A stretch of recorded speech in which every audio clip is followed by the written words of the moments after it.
जगत में प्रत्येक व्यक्ति को किसी ना किसी प्रकार की निर्बलता अवश्य होती है। जैसे कोई बहुत तेजी से दौड़ नहीं पाता तो कोई अधिक भार नहीं उठा पाता, कोई असाध्य रोग से पीड़ित रहता है तो कोई पढ़े हुए पाठों को स्मरण में नहीं रख पाता। ऐसे अनेकों उदाहरण और भी हैं।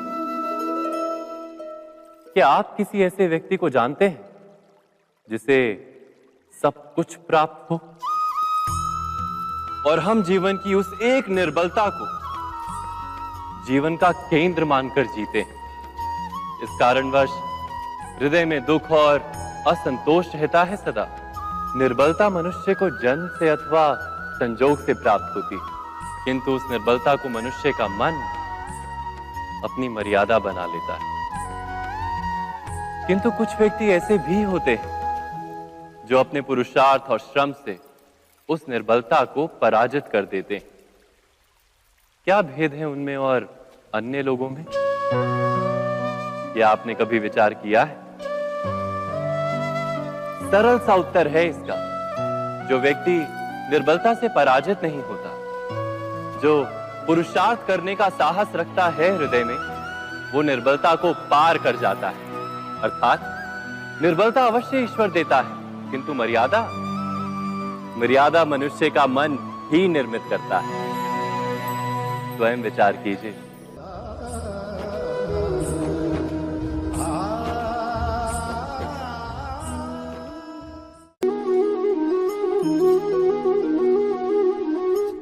भविष्य का दूसरा नाम है संघर्ष। हृदय में आज इच्छा होती है और यदि पूर्ण नहीं हो पाती तो हृदय भविष्य की योजना बनाता है। भविष्य में इच्छा पूर्ण होगी ऐसी कल्पना करता रहता है, किंतु जीवन ना तो भविष्य में है ना अतीत में। जीवन तो इस क्षण का नाम, अर्थात इस क्षण का अनुभव ही जीवन का अनुभव। पर हम ये जानते हुए भी इतना सा सत्य समझ नहीं पाते। या तो हम बीते हुए समय के स्मरणों को घेर कर बैठे रहते हैं, या फिर आने वाले समय के लिए हम योजनाएं बनाते रहते हैं और जीवन जीवन बीत जाता है। एक सत्य यदि हम हृदय में उतार लें कि ना हम भविष्य देख सकते हैं, ना ही भविष्य निर्मित कर सकते हैं, हम तो केवल धैर्य और साहस के साथ भविष्य को आलिंगन दे सकते हैं, स्वागत कर सकते हैं भविष्य का। तो क्या जीवन का हर पल जीवन से नहीं भर जाएगा? स्वयं विचार कीजिए।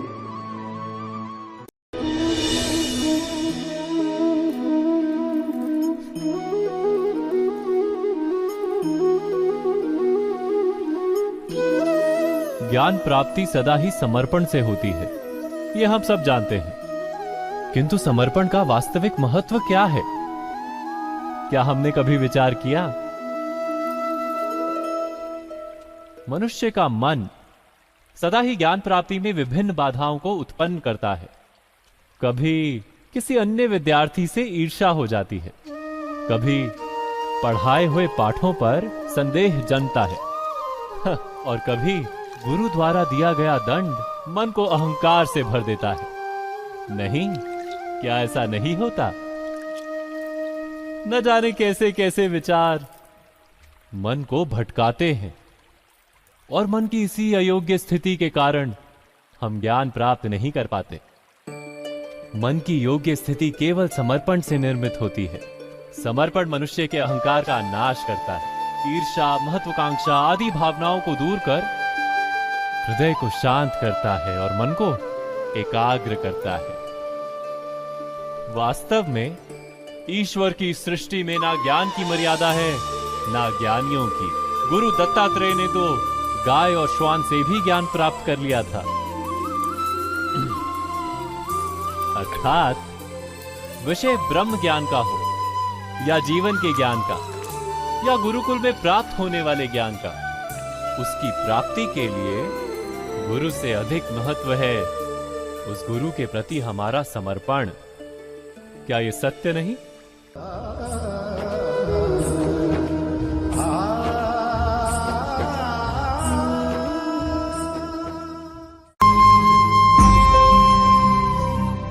प्रत्येक मनुष्य के जीवन में ऐसा क्षण अवश्य आता है जब सारे स्वप्न, सारी आशाएं, सारे दृश्य ध्वस्त हो जाते हैं। जीवन के सारे आयोजन ही बिखर जाते हैं। एक और धर्म होता है और दूसरी ओर सुख। इसी को धर्म संकट कहते हैं। जब धर्म का वहन ही संकट हो और धर्म का त्याग ही सुख हो।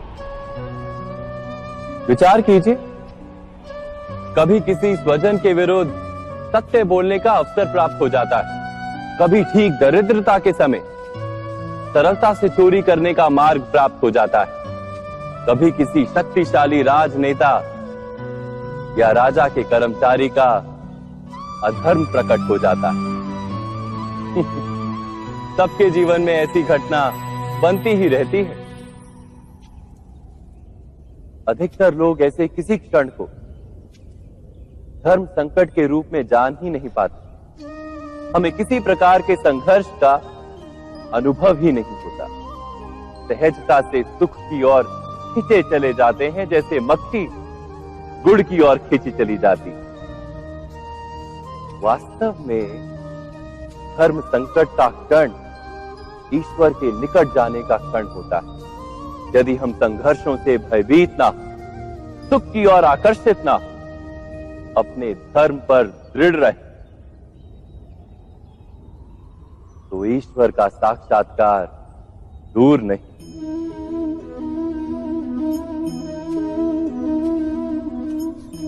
पवन से युद्ध करने वाला पत्ता यदि पेड़ से गिरता है तो भी आकाश की ओर उठता है।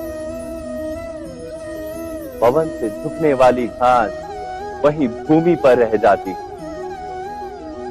अर्थात धर्म संकट से यदि हम संकट को ही टाल दें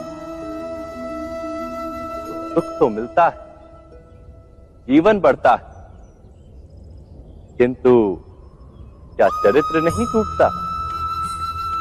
क्या आत्मा दरिद्र नहीं हो जाती? क्या ईश्वर से अंतर नहीं हो जाता? स्वयं विचार कीजिए।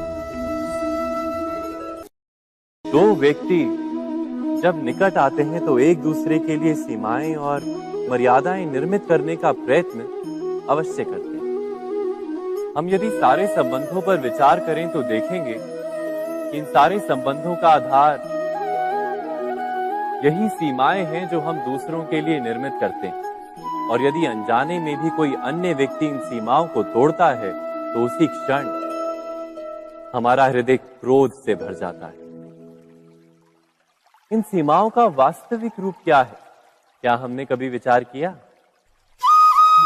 सीमाओं के द्वारा हम दूसरे व्यक्ति को निर्णय करने की अनुमति नहीं देते। अपना निर्णय उस व्यक्ति पर थोपते हैं, अर्थात किसी की स्वतंत्रता का अस्वीकार करते हैं हम। और जब स्वतंत्रता का अस्वीकार किया जाता है तो उसका हृदय दुख से भर जाता है। और जब वो सीमाओं को तोड़ता है तो हमारा हृदय क्रोध से भर जाता है। क्या ऐसा नहीं होता?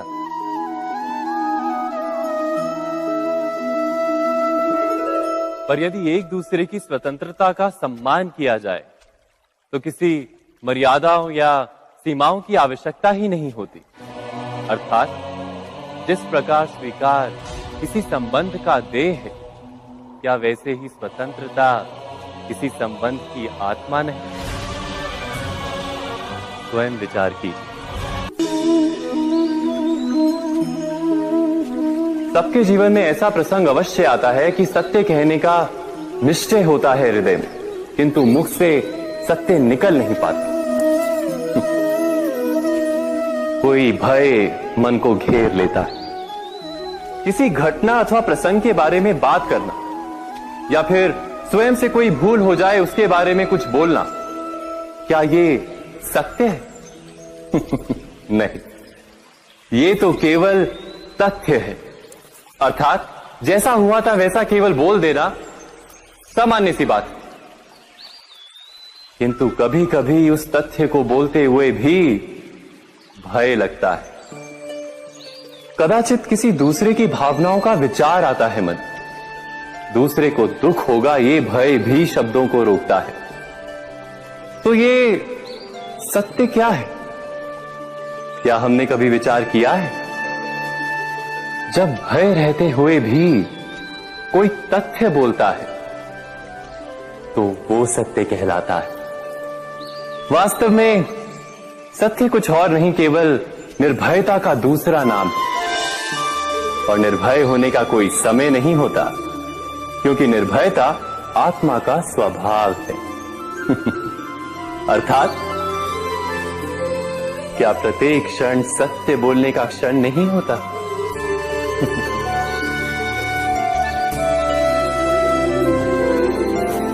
स्वयं विचार कीजिए।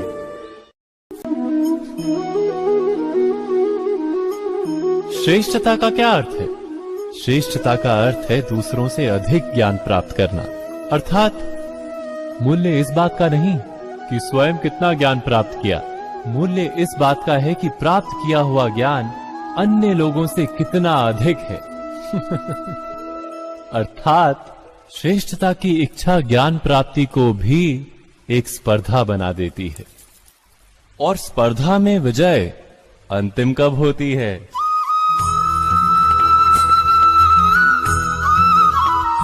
कुछ समय के लिए तो श्रेष्ठ बना जा सकता है, किंतु सदा के लिए कोई श्रेष्ठ नहीं रह पाता।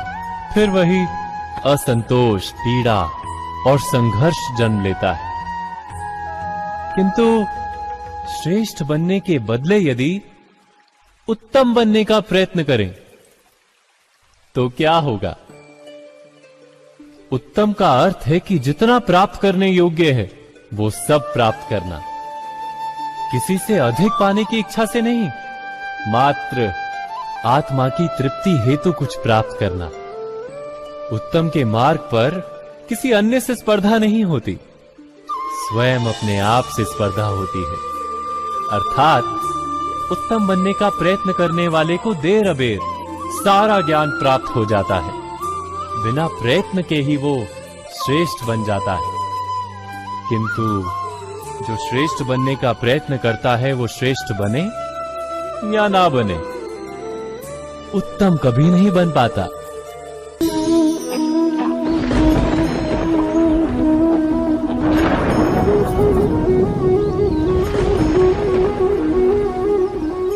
सपनों और पूर्वाभासों के आधार पर हम भविष्य के सुख दुख की कल्पना करते हैं। भविष्य के दुख का कारण दूर करने के लिए हम आज योजना बनाते हैं। किंतु कल के संकट को आज निर्मूल करने से हमें लाभ मिलता है या हानि पहुंचती है? ये प्रश्न हम कभी नहीं करते। सत्य तो ये है कि संकट और उसका निवारण साथ जन से, व्यक्ति के लिए भी और सृष्टि के लिए भी। नहीं, आप अपने भूतकाल का स्मरण कीजिए, इतिहास को देखिए। आप तुरंत ही ये जान पाएंगे कि जब जब संकट आता है तब तब उसका निवारण करने वाली शक्ति भी जन्म लेती है। यही तो जगत का चलन है। वस्तुतः संकट ही शक्ति के जन्म का कारण है। प्रत्येक व्यक्ति जब संकट से निकलता है तो एक पद आगे बढ़ा होता है, अधिक चमकता है, आत्मविश्वास से अधिक भरा होता है, न केवल अपने लिए अपितु विश्व के लिए भी। क्या ये सत्य नहीं? वास्तव में संकट का जन्म है एक अवसर का जन्म, अपने आप को बदलने का, अपने विचारों को ऊंचाई पर करने का अवसर, अपनी आत्मा को बलवान और ज्ञान मंडित बनाने का अवसर। जो ये कर पाता है उसे कोई संकट नहीं होता, किंतु जो ये नहीं कर पाता वो तो स्वयं एक संकट है विश्व के लिए। विचार कीजिए।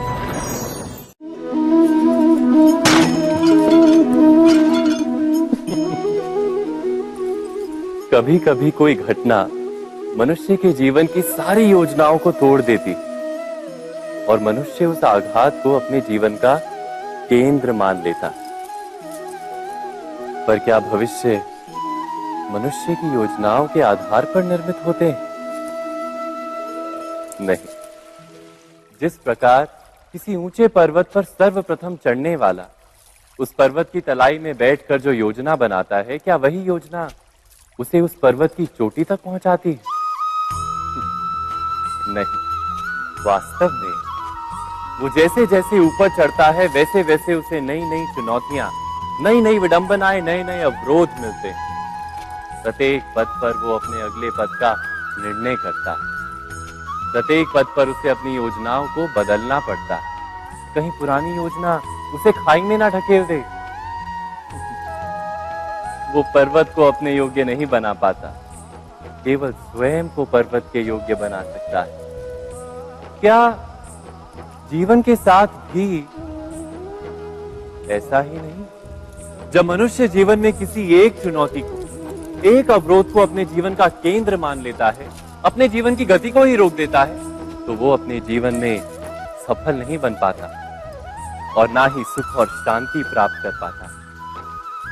अर्थात जीवन को अपने योग्य बनाने के बदले स्वयं अपने को जीवन के योग्य बनाना ही सफलता और सुख का एकमात्र मार्ग नहीं। स्वयं विचार कीजिए।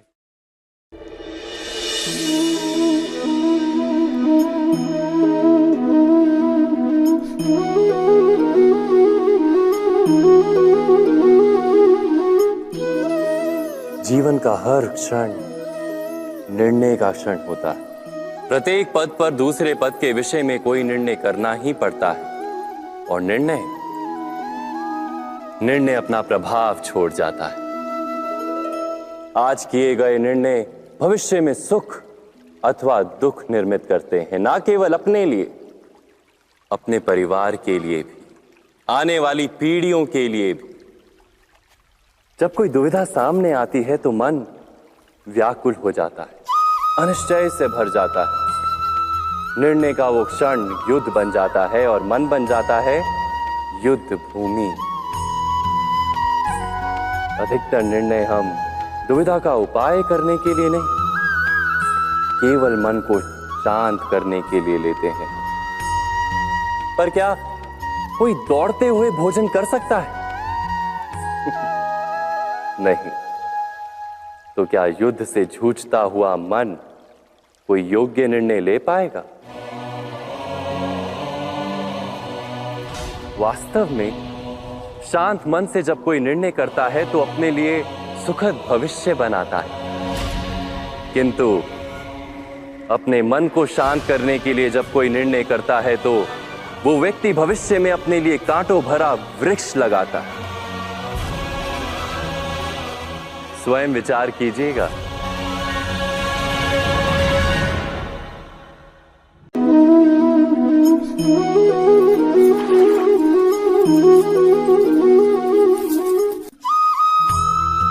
जीवन में आने वाले संघर्षों के लिए जब मनुष्य स्वयं को योग्य नहीं मानता, जब उसे अपने ही बल पर विश्वास नहीं रहता, तब वो सद्गुणों को त्याग कर दुर्गुणों को अपनाता है। वस्तुतः मनुष्य के जीवन में दुर्जनता जन्म ही तब लेती है जब उसके अंतर में आत्मविश्वास नहीं होता। आत्मविश्वास ही अच्छाई को धारण करता है। ये आत्मविश्वास है क्या?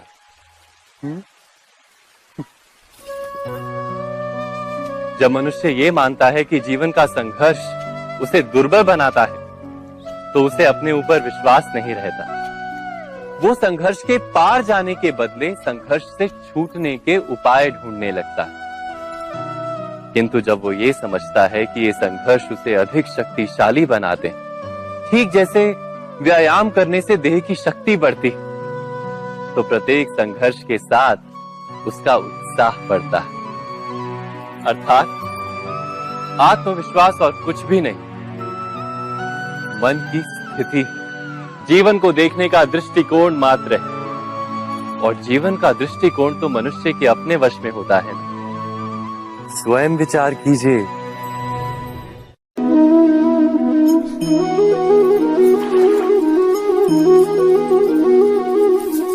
पिता सदा ही अपने संतान के सुख की कामना करते, उनके भविष्य की चिंता करते रहते। इसी कारणवश सदा ही अपने संतानों के भविष्य का मार्ग स्वयं निश्चित करने का प्रयत्न करते रहते। जिस मार्ग पर पिता स्वयं चला है, जिस मार्ग के कंकर पत्थर को स्वयं देखा है, मार्ग की छाया, मार्ग की धूप को स्वयं जाना है, उसी मार्ग पर उसका पुत्र भी चले, यही इच्छा रहती है हर पिता की। निस्संदेह उत्तम भावना है ये, किंतु 3 प्रश्नों के ऊपर विचार करना हम भूल ही जाते हैं। कौन से प्रश्न?